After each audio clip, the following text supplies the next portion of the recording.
musée de la préfecture de police de Paris. Dans ses vitrines, la collection d'objets la plus incroyable de l'histoire de la criminalité en France. L'œilleton dans lequel le docteur Petiot regardait agoniser ses victimes, la cordelette qui servit à étrangler l'huissier Gouffé, la chaudière de Landru. Couteaux, revolvers, matraques, toutes ces armes ont été utilisées pour commettre les crimes les plus abominables.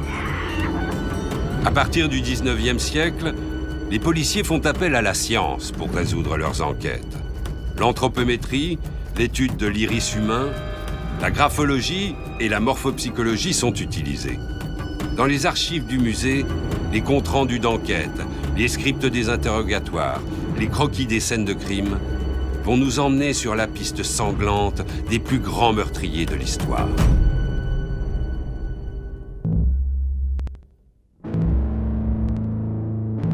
En 1933, alors que la France s'apprête à basculer une nouvelle fois dans l'horreur de la guerre, les Français tentent tant bien que mal de faire face à l'hécatombe qui se prépare.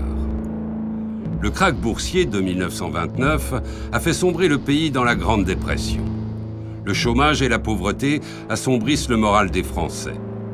Heureusement, c'est aussi à cette époque que les douces mélodies du jazz résonnent dans les pianos-bars, délicatement ornés dans le style très en vogue Art déco. La beauté et la mélancolie s'entremêlent et la sortie du film hollywoodien King Kong va subjuguer le monde par son esthétisme romantique et ses effets spéciaux novateurs. Mais le cinéma n'est pas le seul domaine du rêve. Hélas, le monde des affaires, miné par la crise, voit naître de grands spécialistes de l'escroquerie, passés eux aussi maîtres dans l'art de l'illusion. Alors que le beau Sacha Stavisky se complaît dans les manipulations financières entre Paris et la côte basque, à Marseille, Georges-Alexandre Sarrejani excelle dans l'arnaque à l'assurance vie. Avocat conseil et aspirant candidat à la Chambre des députés des Bouches-du-Rhône, cet homme ambitieux, flanqué de deux complices allemandes, les sœurs Schmitt, va faire preuve d'une grande imagination pour faire disparaître ses victimes.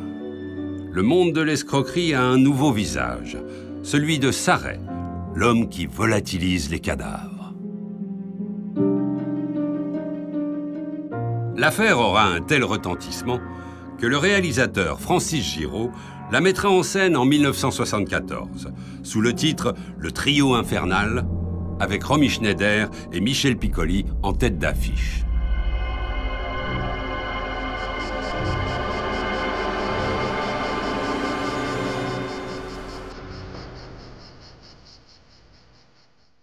Le 31 octobre 1933, les journalistes de la France entière se pressent devant les grilles du palais de justice d'Aix-en-Provence. Le procès tant attendu de ceux que l'on surnomme le trio infernal commence aujourd'hui. Il va durer 10 jours.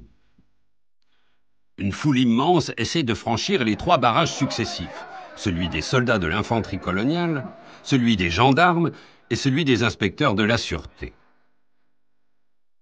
Dans la salle, au premier rang, le principal accusé, Georges Sarret, un avocat marseillais d'une 50aine d'années, calme et distingué, attend le début de l'audience. Quelques mètres plus loin, sur le même banc, 2 femmes, 2 sœurs, Catherine et Philomène Schmitt, paraissent plus graves. Philomène a 45 ans. Le visage flétri et sans expression, elle peine à remettre son chapeau en place. Catherine, la cadette, est plus coquette que son aînée et esquisse même quelques sourires au photographe.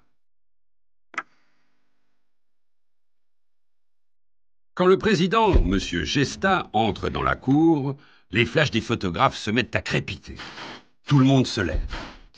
Le procès commence par la lecture de l'acte d'accusation long de 1380 lignes. Le trio infernal est accusé d'escroquerie à l'assurance vie en ayant utilisé le crime. La description des forfaits plonge le tribunal dans l'horreur lorsqu'on apprend que les corps de 2 des victimes ont été dissous dans un bain d'acide sulfurique. 4 meurtres sont retenus dans l'acte d'accusation. Rapidement, Le trio se scinde en deux. D'un côté, Georges Sarret, qui nie les crimes, et de l'autre, les sœurs Schmitt, qui dénoncent les manipulations diaboliques de l'avocat.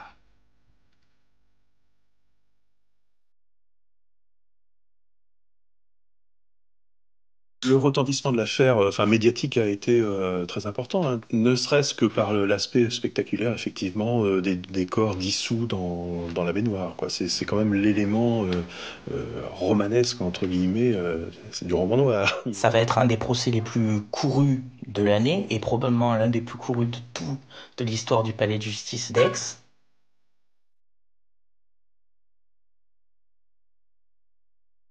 Sarret va s'y montrer égal à lui-même, dans son élégance austère.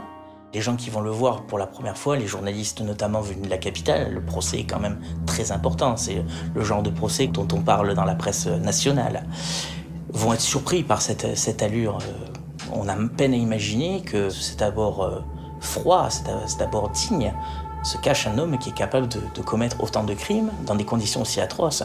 Puis surtout cette image qui sera reprise par les journaux comme Détective et Police Magazine, le vitrioleur de cadavres. C'est quand même quelque chose de surprenant, d'extraordinaire.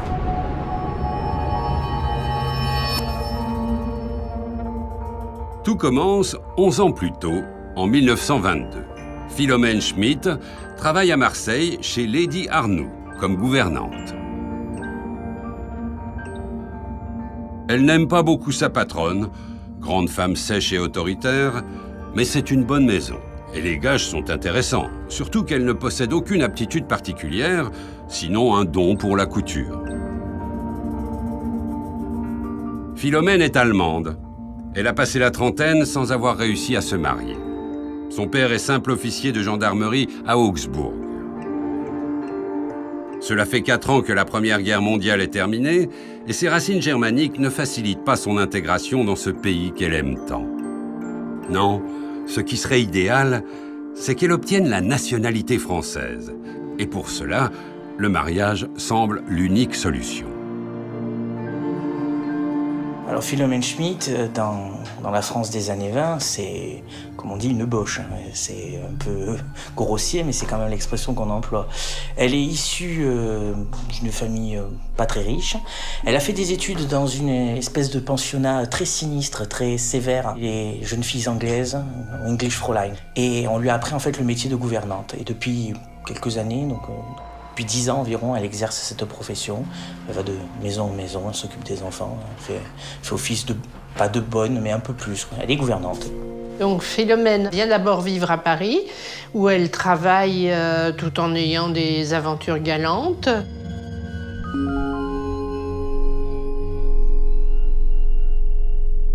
Elle y rencontre un certain monsieur Villette, qu'elle aimerait bien épouser parce que ça lui permettrait de franciser son nom et d'être bien plus facilement acceptable.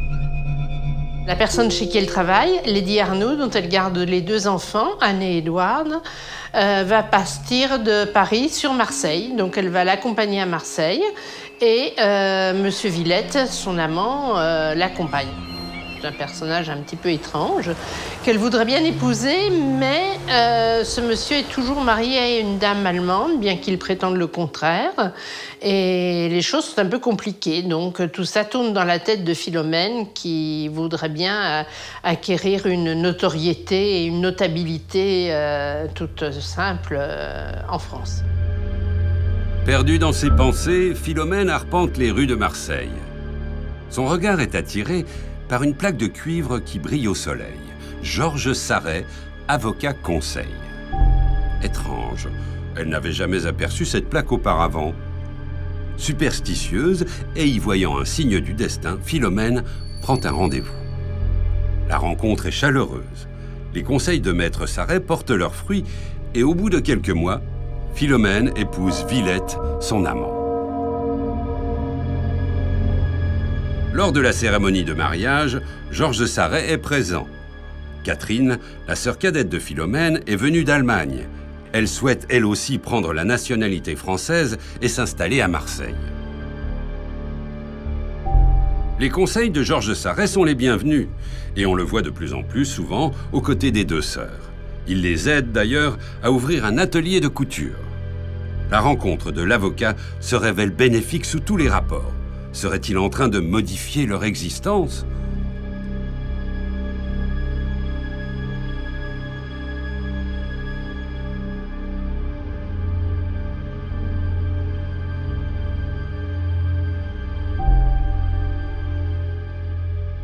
Alors Georges Alexandre Sarejani, qui est-il? Il est né à Trieste, à une époque où Trieste relevait encore de l'Empire austro-hongrois. Il est de parents grecs. Il vient en France jeune et tout de suite, il n'a qu'une idée, c'est de changer de nom parce que Sarejani, ça sonne en « i ». Et à l'époque, les Italiens étaient un petit peu les métèques de nos jours, c'est-à-dire qu'on les accusait de tous les maux, d'être des voleurs, de venir vivre au crochet de la France, etc. Donc Sarejani, qui veut se construire une personnalité irréprochable et de notable, n'a qu'un souci en tête, c'est de franciser son nom. C'est ainsi qu'il devient Saré. Il débute dans la vie en tant que journaliste dans deux quotidiens de Marseille successivement. Mais c'est un journaliste qui est très peu en reportage. Il est surtout occupé à recevoir dans son bureau des gens qui viennent le voir pour des tractations immobilières. Acheter, vendre, ça c'est son truc. Et donc ses rédacteurs en chef ne le voient pas souvent au travail. On lui reproche même de consacrer la majorité de son temps à s'occuper de tractations immobilières. En 1914, Saré est mobilisé. La Première Guerre mondiale éclate. Il part se battre. Blessé, il rentre à Marseille quelques années plus tard, mais le courage qu'il a montré pendant les combats lui permet d'être cité et décoré. Il se montre un brillant soldat et quand il revient, il attaque des études de droit et il terminera avec une licence en droit. Et c'est ce qui l'autorisera à se constituer une plaque pour mettre sur sa porte avec la mention d'avocat conseil, puisqu'il n'est pas un vrai avocat, dans la mesure où il n'a pas subi les épreuves de qualification à la profession d'avocat. C'est pour ça qu'il a la prudence de s'intituler avocat conseil et qu'il appose sa plaque au 49 rue de la Palue à Marseille. Saré et les deux sœurs ne se quittent quasiment plus. Cette promiscuité débouche rapidement sur une relation plus intime. Après Philomène, c'est Catherine qui devient la maîtresse de l'avocat. Georges Saré a besoin d'argent pour mener une vie confortable et il a des idées pour en gagner rapidement. Mais pour cela, il a besoin de Catherine. Il voudrait qu'elle épouse son ami Deltreuil, qui est vieux et souffrant. « Est-il riche ?» demande-t-elle. « Non, mais sa veuve pourrait l'être. Il suffirait de faire contracter à Deltreuil une forte assurance sur la vie. » « Et si Monsieur Deltreuil ne meurt pas vite ?» demande Catherine. « Oh, dit Saré d'un air pensif, il est vraiment en très mauvaise santé, celle-ci ne peut qu'empirer rapidement. » La personnalité inquiétante de l'avocat apparaît alors pour la première fois. Un lien d'amitié qui se transforme en liaison amoureuse. Et Sarejani est un personnage complexe. Alors c'est vrai que sous l'aspect comme ça, bourgeois, respectable, c'est quelqu'un qui a une double vie, qui a une vie dissolue en fait. Hein. C'est quelqu'un qui est un noceur, qui va dans les cercles, qui fréquente les bars, donc c'est l'argent facile, etc. etc. Et donc parallèlement à ça, il a suffisamment confiance en elle en fait, de façon à les faire entrer dans ses combines, puisque c'est quelqu'un qui a, au-delà de l'aspect effectivement honorable, est un véritable escroc. Sarejani, c'est un homme retors, habillé toujours en sombre, tel un homme du clergé. Je dirais, on lui donnerait le bon Dieu sans confession. La plupart des gens le connaissaient, disaient que c'était un homme, c'était un bon avocat, bien honnête, on disait de lui à Marseille. Son métier d'avocat conseil lui permet de gagner de l'argent, mais pas assez, donc il se lance dans des escroqueries, et principalement des escroqueries à l'assurance vie. Pour mettre son plan à exécution, Saré se rend chez son ami Chambon, un ancien abbé qui a quitté les ordres. Il vit à La Madrague, villa des Gatons, en compagnie de sa maîtresse Blanche Balandreau. Cette dernière, femme d'un notaire du Cher, a abandonné son mari au profit de ce prêtre défroqué qui se livre à des négoces variés comme le prêt sur gage. Au vu de l'aisance du foyer, les affaires semblent bien marcher. « Mon cher Chambon, commence Saret, j'aurais besoin de votre aide pour réaliser une petite opération dont vous aurez votre part, bien entendu. Voilà ce dont il s'agit. Catherine Schmidt va épouser Eugène Deltreuil. »« Quoi, ce vieillard à l'article de la mort ?»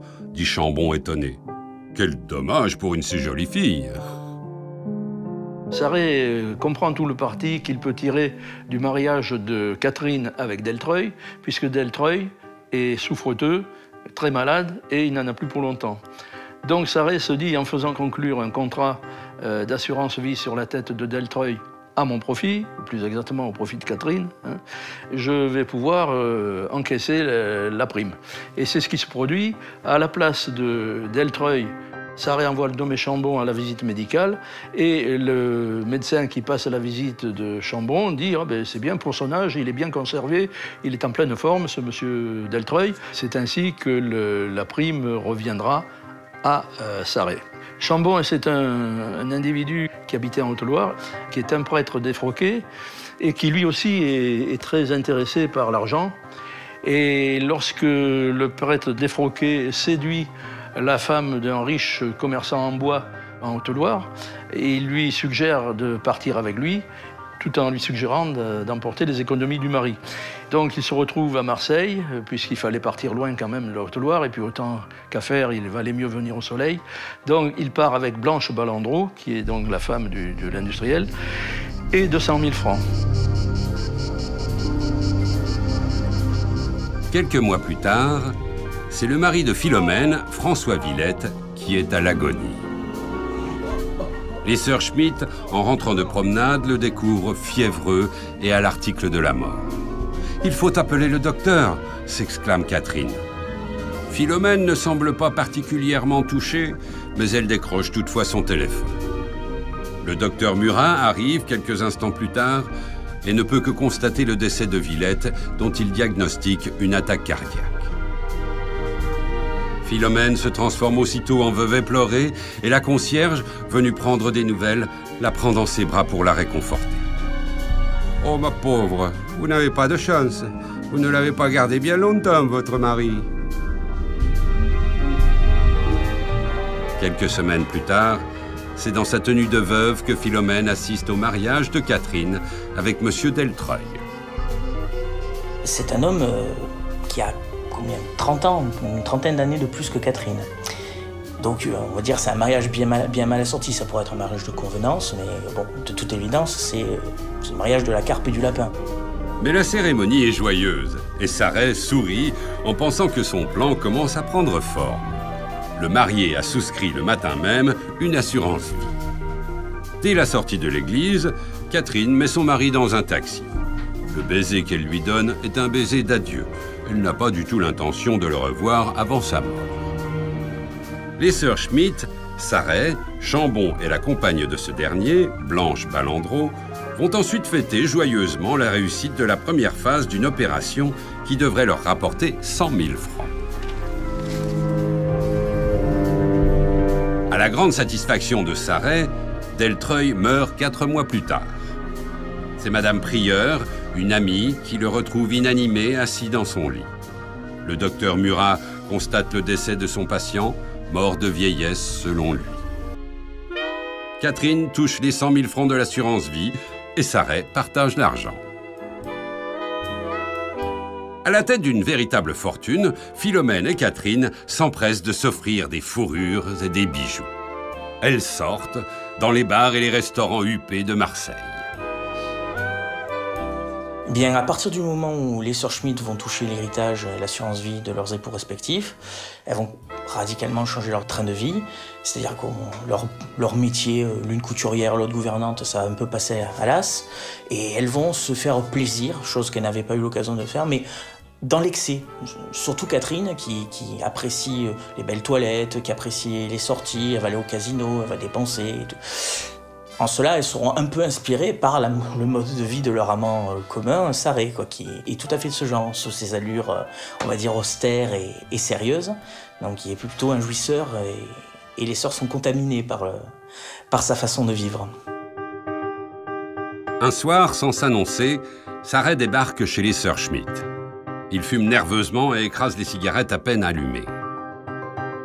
« Nous avons des ennuis, dit-il. »« Quel genre d'ennuis ?» demande Philomène. « Au sujet de l'assurance vie de Deltreuil. »« Pourtant la compagnie a payé, constate Catherine. »« La compagnie n'y est pour rien, c'est Chambon qui est trop gourmand. »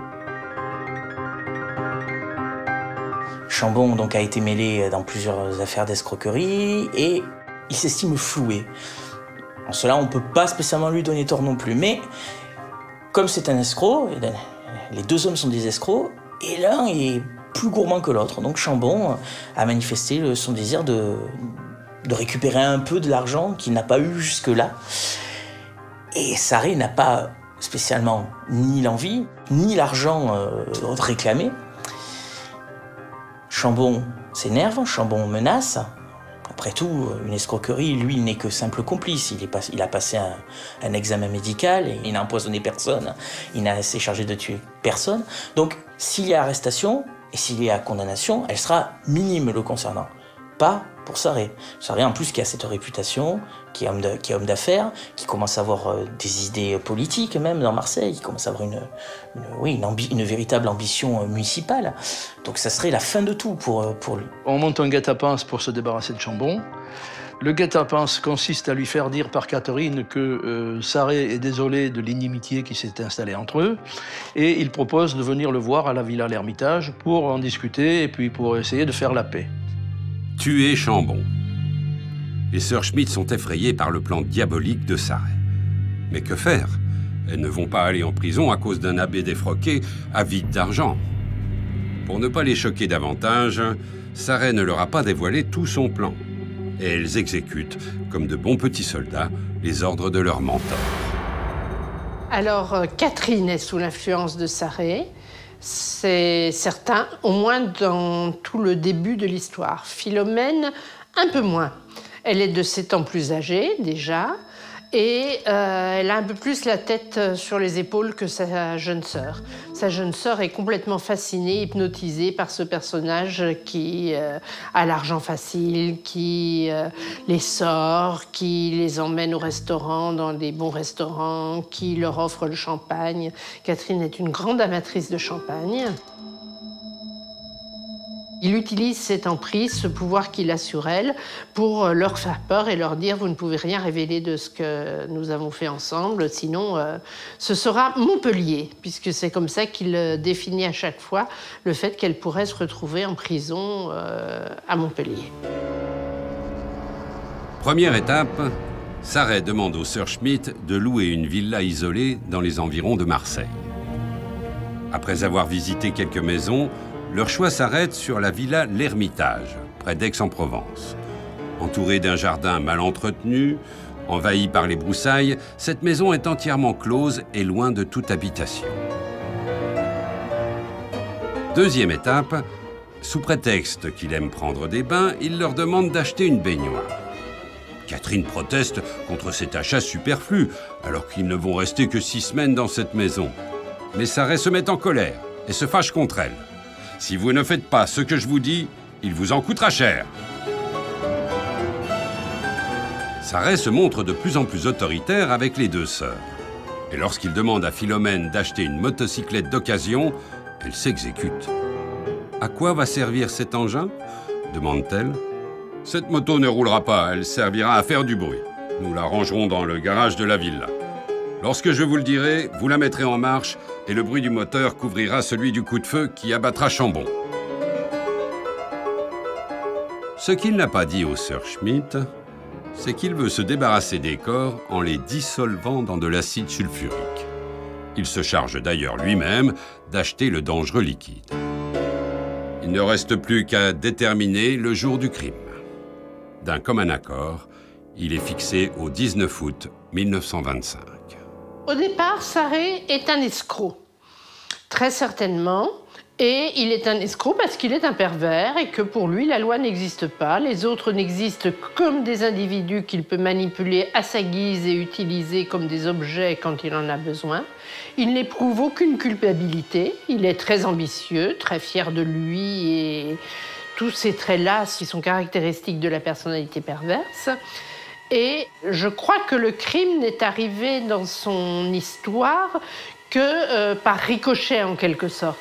C'est parce que l'abbé Chambon l'a fait chanter, que lui-même avait besoin d'argent et ne voulait donc pas donner plus d'argent à cet abbé, qu'il va décider de le faire disparaître.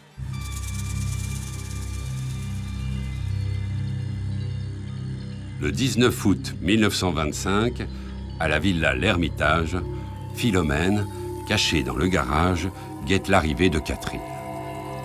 Sarret, lui, est déjà en place dans le salon, caché derrière un paravent, le fusil chargé. Le bruissement des cigales résonne comme les roulements de tambour avant une exécution. La voiture pénètre enfin dans la propriété. Philomène démarre la moto. Chambon et Catherine descendent de la voiture et entrent dans la maison. Elle l'installe dans un fauteuil qui se trouve dans l'axe de Sarret et sert le dernier verre du condamné. Chambon s'interroge.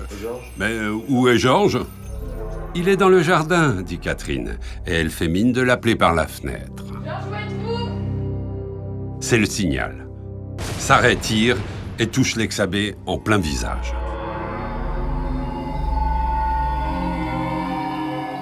Louis Chambon est mort. Sarret le fouille et récupère sa montre en or. Mais son plan diabolique est loin d'être achevé. Pour ne pas risquer de se faire démasquer, il décide d'éliminer la femme de Chambon, Blanche Ballandreau. C'est Sarret lui-même qui va chercher Blanche en lui disant « On a mis au point un projet important pour gagner de l'argent, etc. Mais votre accord est nécessaire, venez avec nous, tout est arrangé avec Chambon, venez avec nous à Aix, je vous emmène à Aix, à la villa, et on va en discuter. » Donc là, c'est un petit peu le même scénario qui se reproduit, c'est-à-dire qu'on fait rentrer Blanche avec Sarret qui la suit, et là aussi, un coup de revolver, et Blanche est abattue. Alors que faire de ces deux cadavres ? Il faut dire que l'idée avait dû germer dans l'esprit de Sarret quelque temps auparavant, puisqu'il avait commandé à peu près 100 litres d'acide sulfurique. Sans les déshabiller, il place d'abord le cadavre de Blanche au fond de la baignoire, puis celui de Chambon par-dessus. Il verse ensuite l'acide sulfurique. Les bulles apparaissent tout de suite à la surface. La décomposition commence. Elle va durer 3 jours. Au bout de ce laps de temps, c'est une espèce de pâte qui reste dans la baignoire. Une espèce de pâte brunâtre, rougeâtre, un truc absolument horrible, une odeur méphitique. L'impossibilité en plus de partir à ce moment-là, de s'enfuir de cette maison qui commence à avoir une odeur ignoble. Les sœurs sont en panique, elles s'imaginent dans une espèce de maison hantée. Et c'est plus ou moins ce que ça devient, l'Ermitage, quand on y pense. Lorsqu'il ne reste plus qu'un liquide visqueux et nauséabond, les deux sœurs en remplissent des seaux qu'elles vident autour de la maison.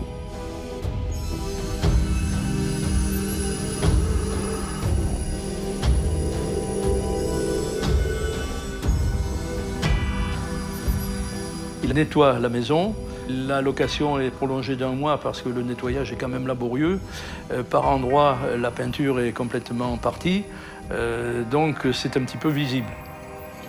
Cela dit, on fait l'état des lieux au moment de partir.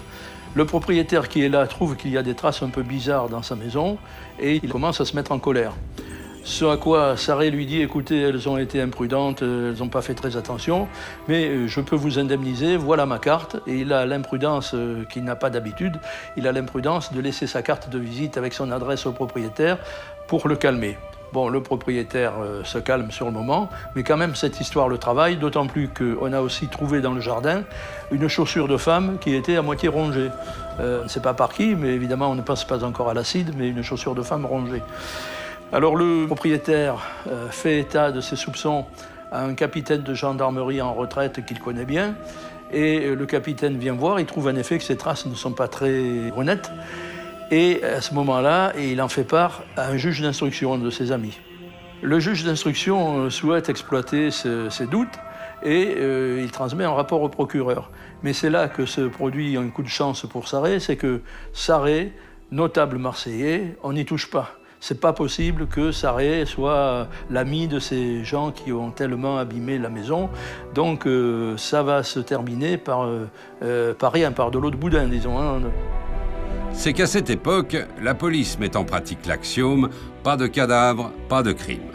L'affaire est donc classée.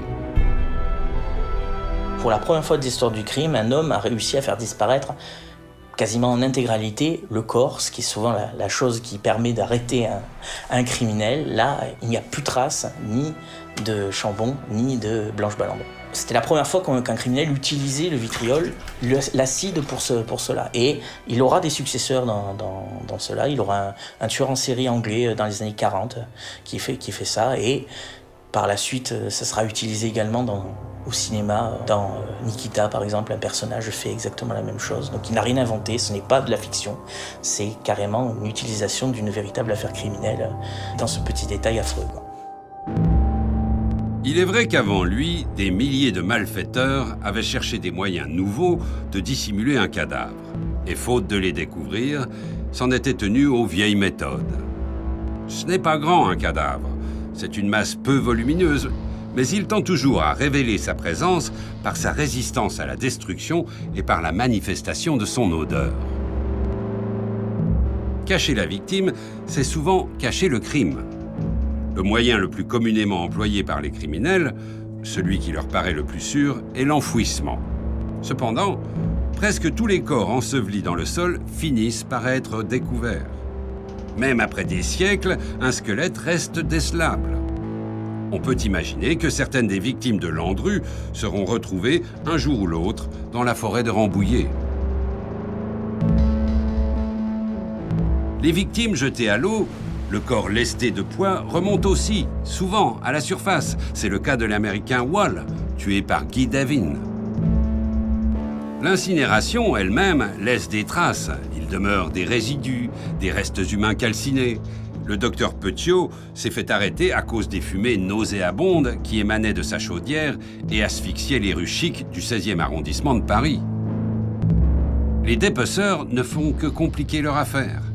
Leur affreuse boucherie multiplie les restes. D'aucuns, dans leur hâte de se débarrasser d'une preuve effroyable, ont recours au procédé de la malle, comme Hérault, l'assassin de l'huissier Gouffé. Mais dans la malle, le corps suinte, des émanations s'échappent. Chaque fois, la victime est retrouvée, et le coupable aussi. Les innovateurs en ce genre atroce sont rares. On peut citer Wentz, ce berger du Tyrol, qui pendait ses victimes au plus haut des arbres d'une immense forêt. Les cadavres pourrissaient sans que les émanations ne se répandent au sol. Les oiseaux de nuit et les insectes arrachaient la chair, lambeau par lambeau. Mais le squelette, desséché, laissa un jour choir ses os, et le crime fut découvert. La technique de Sarré est donc efficace. Et c'est sans inquiétude que l'avocat Conseil poursuit son plan, récupérer les biens de Chambon. Il fait appel à Calixte Luffaut, son ancien cuisinier qui lui est redevable. Calixte prend l'identité de l'abbé Chambon et se rend chez un notaire, maître Perrin. Il signe une procuration indiquant qu'il quitte la France pour un certain temps et laisse à maître Sarré le soin de récupérer les loyers de son hôtel et de s'occuper de ses affaires au cours de son absence. Le notaire opère les modifications demandées sans se poser de questions, puisque l'ex-abbé Chambon et sa femme n'avaient pas d'enfants et n'étaient pas proches de leur famille. Sarré, sans être inquiété, vide donc leur maison et distribue les objets aux sœurs Schmitt, ainsi qu'à ses deux ex-femmes.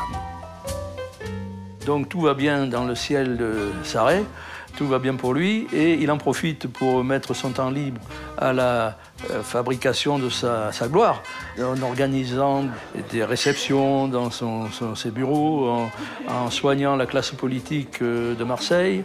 Il essaye aussi d'entrer chez les francs-maçons, mais là, ils n'en veulent pas. Mais comme il a déjà réussi une escroquerie à l'assurance avec l'affaire Deltreuil, il se dit que quand même c'est un petit peu dommage d'en rester là.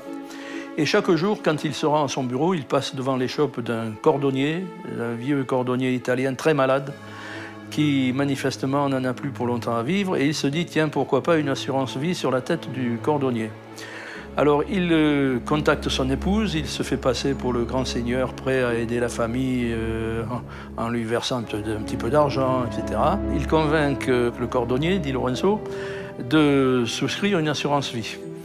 Et comme il n'est pas question que ce soit Di Lorenzo qui aille passer la visite médicale, donc Alix de Lufau accepte de jouer le rôle de Di Lorenzo à la visite médicale, et c'est donc lui qui y va, et bien sûr, on conclut que son état de santé justifie et est pleinement satisfaisant et permet la conclusion d'un contrat d'assurance vie.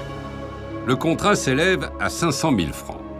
Mais Madame Di Lorenzo n'a pas confiance en Sarret et les sœurs Schmitt, et éloigne son mari du trio infernal. L'avocat conseil cherche alors une nouvelle escroquerie. En 1931, il a l'idée de faire croire au décès de Catherine Schmitt et de remplacer son corps par celui d'une femme tuberculeuse que le trio va aider à mourir. Catherine a bien évidemment souscrit une assurance vie au profit de sa mère. Mais comme celle-ci vit en Allemagne, une procuration va permettre à sa sœur Philomène de toucher la prime qui s'élève à 1 700 000 francs. Le montage, c'est celui-ci. Philomène Schmitt va chez un notaire en compagnie de Sarret. Le notaire est un ami de Sarret.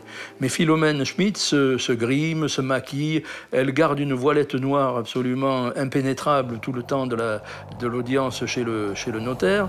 Et elle dit, voilà, je m'appelle, alors Madame Schmitt, mère, je m'appelle Madame Schmitt, je suis allemande, je viens rarement en France, donc je veux souscrire une assurance vie au profit de Catherine. Et si malheureusement elle venait à disparaître, les primes devraient être versées à ma fille Philomène, à qui je donne procuration.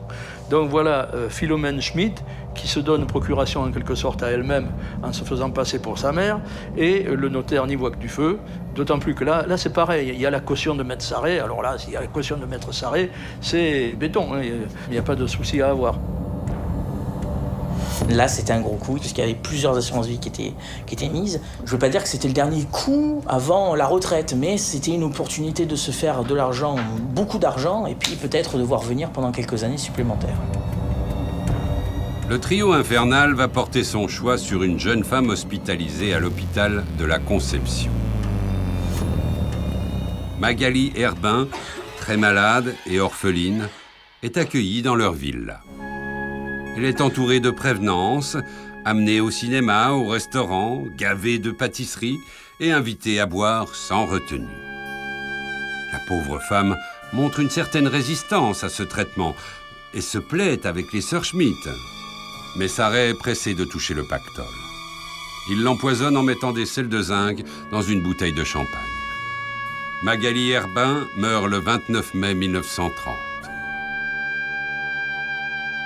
Le docteur Guy délivre l'acte de décès et, sous le charme de Catherine, accepte de lui remettre des copies ne portant pas la mention de duplicata, une procédure pourtant illégale. Tous ces actes de décès vont permettre au trio infernal de toucher plusieurs assurances-vie. Mais toute médaille a son revers. Après ce succès, Catherine se trouve dans une bien singulière situation, puisque tous ses certificats atteste qu'elle est morte et enterrée. Catherine quitte donc Marseille et va d'abord se cacher à Paris dans un appartement rue Jouffroy. Philomène la rejoint et encaisse les chèques des assurances-vie. Catherine part ensuite à Nice et se cache dans l'hôtel de Madame Lambert. Plus tard, toutes deux rentrent à Marseille où elles vivent cachées. Sarret procure un nouvel état civil à Catherine. Elle s'appelle désormais Madame Reynaud. Mais en ce début d'année 1931, la police reçoit des informations qui l'amènent à venir interroger Philomène Schmitt. Mais elle tient le coup. Elle ne dit rien. Par contre, Sarret, en apprenant l'arrestation de Philomène, va appeler Catherine. En lui disant de s'enfuir, etc. Et Catherine ne sait que faire. Elle oscille entre aveux, entre suicide, etc. Catherine, elle n'a plus confiance en Sarret. Elle a peur de lui, elle se dit qu'il est capable de tout. Donc elle va user d'un autre personnage, le docteur Guy. Elle sait visiblement qu'il est épris d'elle et elle va en abuser. Elle va s'arranger pour obtenir des faux certificats de décès, les utiliser pour essayer d'arrondir les angles dans cette histoire. Le médecin va se rendre compte que Catherine Schmitt a abusé de sa confiance, a abusé de son amour. Ça en sera trop pour lui et il part à son tour dénoncer les crimes du trio. Et en définitive, le surlendemain, elle se rend à l'évêché, donc à la commissariat centrale de Marseille, pour avouer.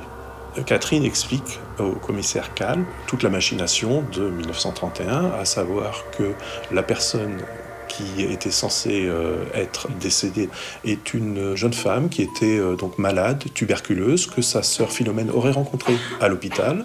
Et de façon à l'aider, en fait, cette personne serait revenue chez elle et serait morte tout à fait naturellement.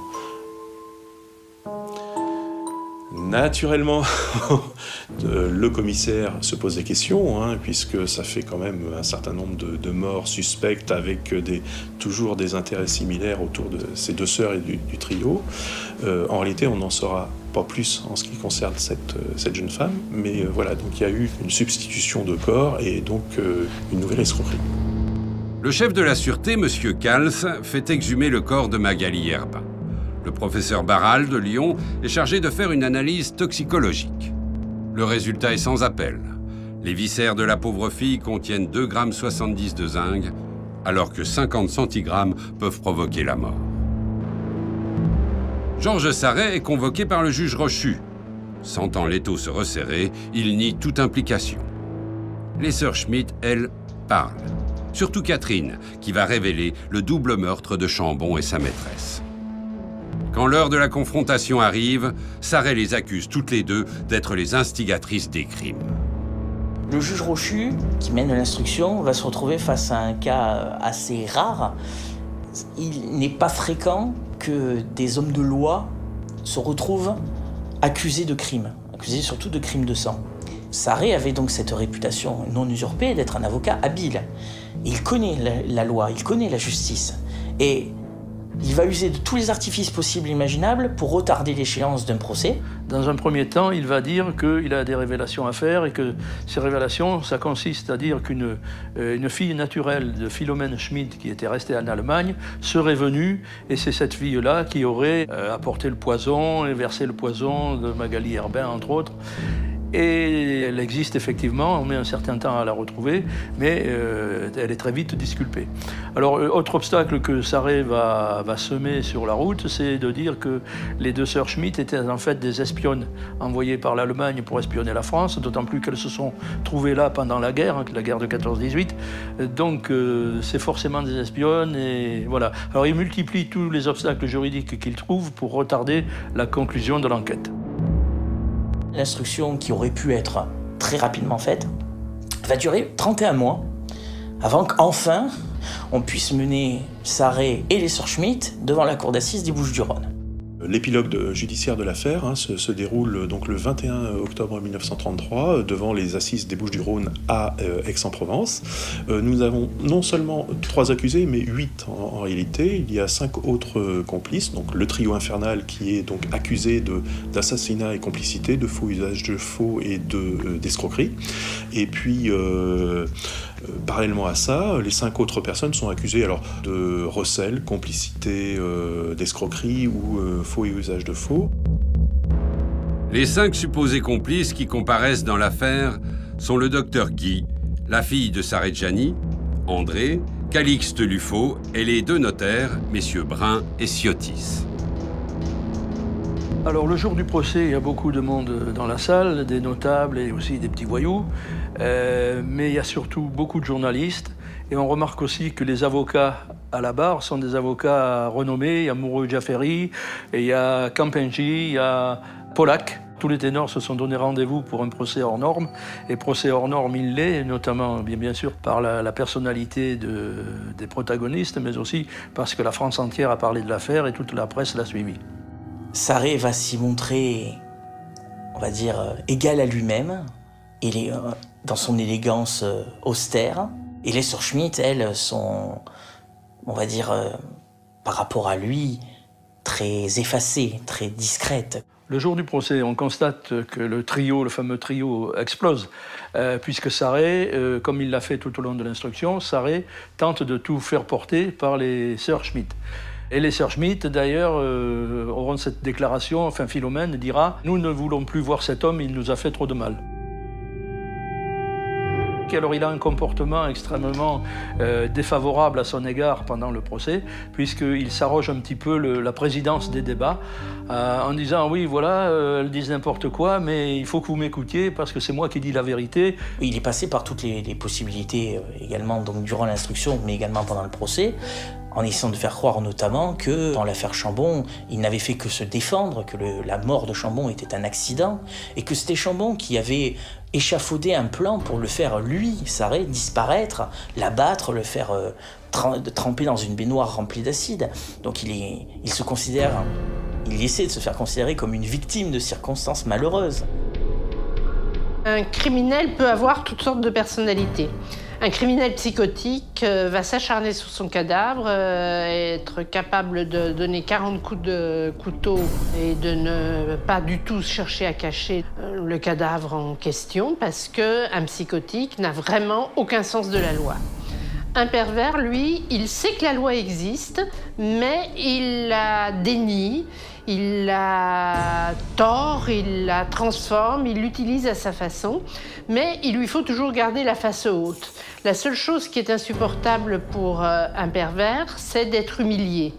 Donc il faut toujours qu'il passe pour le personnage que d'ailleurs Sarré représentera pendant tout son procès, c'est-à-dire d'allure noble.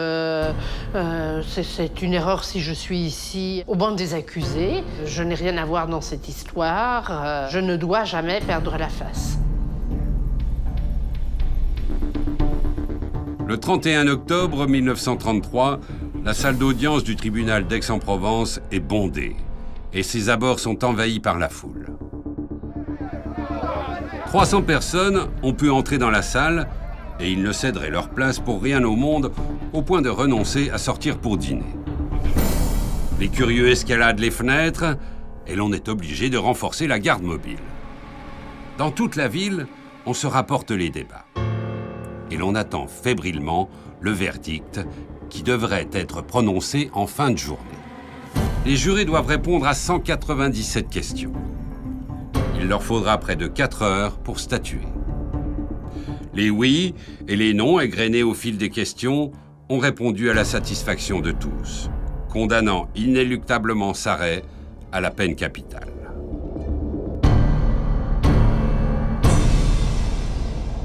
En revanche, la complicité de meurtre n'a pas été retenue pour les sœurs Schmitt. Elles ont obtenu des circonstances atténuantes. Elles sont condamnées à une peine de 10 ans de réclusion, assortie d'une interdiction de séjour. À l'annonce du verdict, Sarré ne sourcille pas. Sarré, à qui tout est dû selon lui, se dit qu'il va se pourvoir en cassation et que ça réglera les comptes. Mais la Cour refuse de le suivre, donc son pourvoi en cassation est rejeté. Il ne lui reste plus que la grâce présidentielle. Et la grâce présidentielle, on constatera au cours de sa détention qu'il y croit. Il y croit de plus en plus. Il est persuadé qu'on ne peut pas lui faire ça à lui, Sarré, et que le président de la République va forcément se déclarer en faveur de la grâce. Ce n'est pas ce qui arrive. Il est quand même agité. Il a un sommeil délicat. Il se réveille à minuit. Et tant que l'aube n'est pas arrivée, et il est convaincu qu'on risque de venir le chercher, donc il se rendort une fois que le jour est levé et que par conséquent on ne viendra plus le chercher. Sauf qu'un jour, on vient le chercher. Et quand les officiels rentrent dans sa cellule, tout de suite, il leur dit « Ah ben oui, mais qu'on en finisse vite ». C'est le 10 avril 1934 que Georges-Alexandre Sarré-Jany monte sur l'échafaud devant la prison d'Aix-en-Provence. C'est Anatole Debler qui va l'exécuter.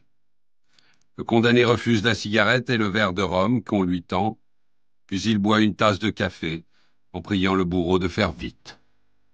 À 5h35, le couperet s'abat.